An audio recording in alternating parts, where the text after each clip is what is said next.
Hello and good morning. I hope you are doing well. Thank you so much for being patient with me. I have been sick. Just this whole month is not gone the way that I had anticipated, but you know what? We're going to roll with it. So now that I'm feeling a little bit more back to myself, I'm excited to be wearing makeup again. And you know, like I said, we're just going to roll with it. My voice is sounding a little bit hoarse, but I am feeling so far behind that I really I'm motivated and I want to get on here and get the videos filmed that I've been itching to just get done. So today we are talking about Pan That Palette, how it's going with Kat Von D. I've made progress, not as much as I would like to normally have because I frankly haven't been wearing makeup for quite some time now because I've been sick. So gotta love weather changes, right? But if you are curious about trying maybe a warm smoky red eye, I'm going to go on and link to get ready with me for this look in the card above and in the description box below, because this is my go-to kind of staple look for the month of October. I really want to move out a couple shades out of my Kat Von D palette, and we'll talk about some of the other things that I've been subbing in, and then I will have another couple of videos coming with some other different inspired looks now that I'm back to feeling a little bit better. I will be wearing makeup a little bit more frequently. So let me show you where I was back in September with my palette, and then we'll talk about where it is currently.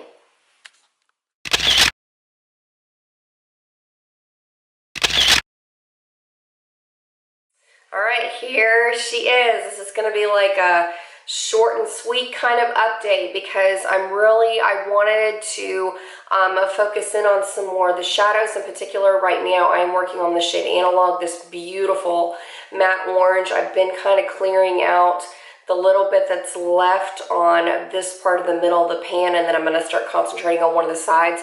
I really love blending out my crease with that particular matte orange shadow. I've tried wearing it as a crease shadow and it's a little bit too warm for me, even when I try to anchor it down with other shades and whatnot. So I have found that that is the best use for me if I don't want to wear it on the lid necessarily. But that's going to be another thing that I try later on this year as we get a little bit further into this palette. The other color that I'm really working on is Dark Wave. I've been wearing this on my lower lash line. This warm red look, I actually make the blue kind of pop a little bit more because I'm using it as a liner, and then I'm also popping some blue mascara on my eyes as well to really kind of offset that orange and not make it look so warm isn't the word I'm looking for, but when I wear really warm eyeshadows, it can make my eyes look kind of puffy and swollen, but the blue definitely tones it down and makes it a lot more flattering. So I wanted to share that tip with you, kind of looking at the color wheel scheme of this palette. When you pair the opposite colors, it really makes beautiful combinations that are ever so flattering on our skin tones, and I've really been enjoying that combination. Since you see we have the orange down here, and then directly opposite we have that blue. They are stunning together. And then the other shade that I'm really making a lot of progress on right now is what I have left in Strutter. I anticipate that this is going to be the next shadow that I finish, and I'm going to be moving into the shade Kid that I've got in here in my Z palette from MAC as I go into finishing that particular shade. So not a whole lot of progress, but it's steadily going. I did make a ton of progress on Echo last month, so I'm pleased with that. That's why I'm taking a break from it right now to really kind of see what I can do with Dark Wave. And that one's going to be slow going because this is a shade that I like wearing it in other ways, but my favorite way is to wear it kind of as a liner.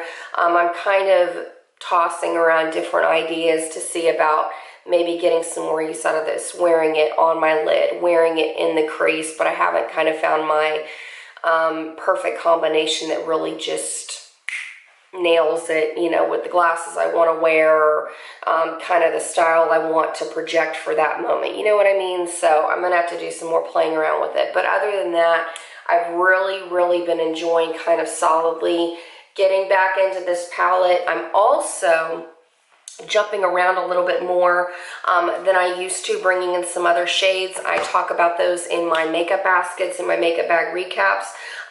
The red shade that I've been reaching for, this is Raw Power from Kat Von D, and I'm using this as a sub-in for Rewind because I love that shade, and I wanted to make some more progress on it. But I did want to talk about some other things, because like the kid shade that I was talking about is very similar to Strutter, kind of that noble vibe from the palette. And so this is going to be what I plan on going into next to kind of keep the theme consistent.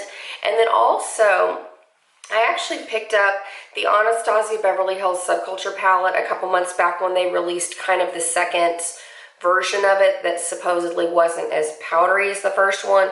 This one's still pretty powdery because I really want to kind of dip into this grungy, like green, kind of like, for lack of a better term, kind of a swampy vibe. That's going to sound awful, but I really want to like rock some green eyeshadow next month in particular.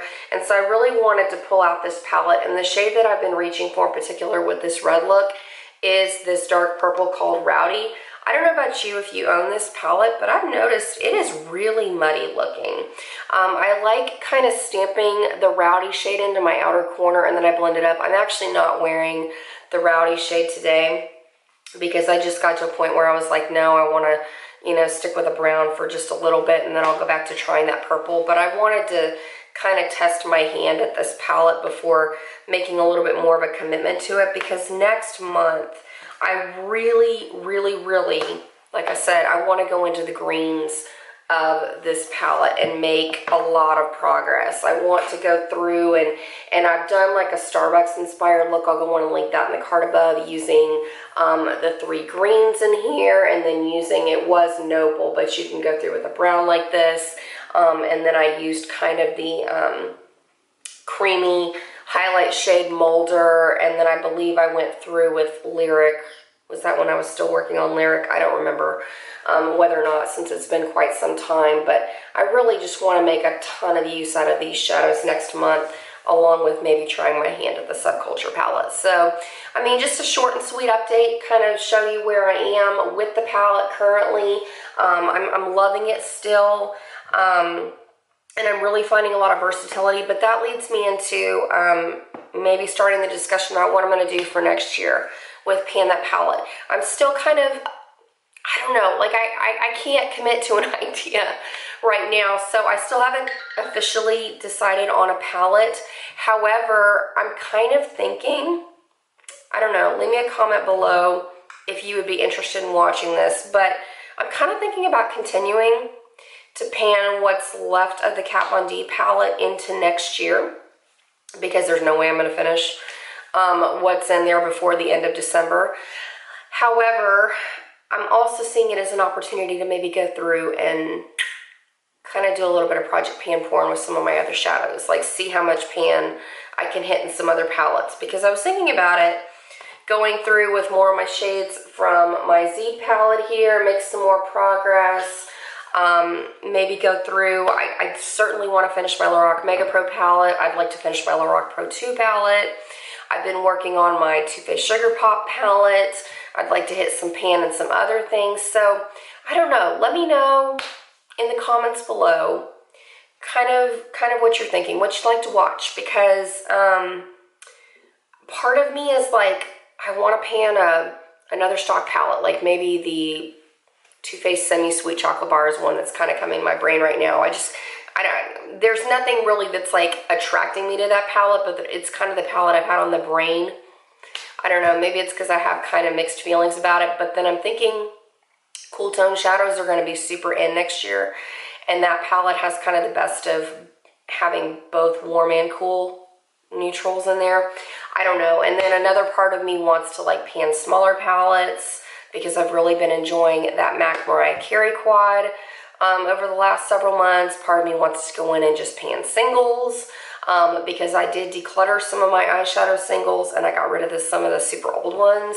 So I don't know. I've really been thinking a lot about it since I haven't been wearing makeup, and just kind of looking at my makeup collection and figuring out what I want to keep, what I want to pass along, what's frankly just too old. And I'm just kind of, I don't know, I'm kind of in a weird spot with my eyeshadow. Let me take a sip of coffee real quick. I hate having a sore throat. It's just the pits. But yeah, I just haven't decided kind of what I want to do, but I am thinking about it. So I'm intrigued to hear kind of how you would like to approach your Pan That palette next year, what you're thinking about panning, and what you'd like to watch me pan. I mean, do you want to see me finish this palette? Another part of me is kind of thinking pan my Saint and Sinner palette, because I've got that too, and I like the color story.